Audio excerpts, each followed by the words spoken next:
Hey everyone, welcome back. Today, we're tackling a common PowerPoint challenge: how to wrap text around an image in the 2025 version.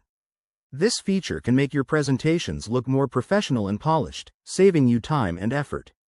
Whether you're a student, teacher, or professional, mastering this will elevate your slides in no time. First, open PowerPoint and head to the slide where you want to add your image and text. Start by inserting an image. Go to the Insert tab at the top, click on Pictures, and select your file from your computer or an online source. Once it's on the slide, resize it if needed by dragging the corners. Now, the key step is text wrapping. By default, text might just overlap or sit behind the image, so let's fix that. Right-click on the image and hover over Wrap Text in the menu. You'll see options like In Line with Text, Square, Tight, or Through.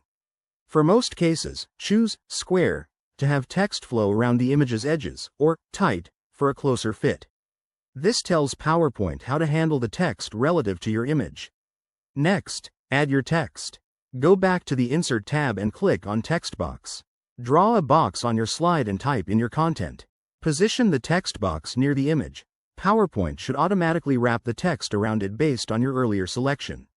If it doesn't look right, don't worry. Select the image or text box, go to the Format tab, and use the Arrange group to adjust layering.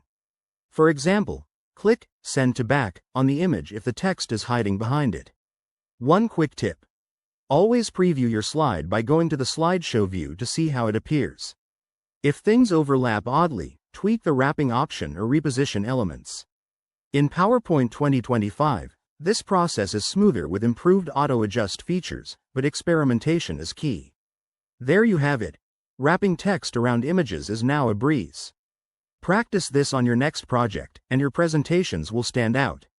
If you enjoyed this tutorial, hit that like button, subscribe for more tips, and drop a comment below. Thanks for watching, and see you in the next video.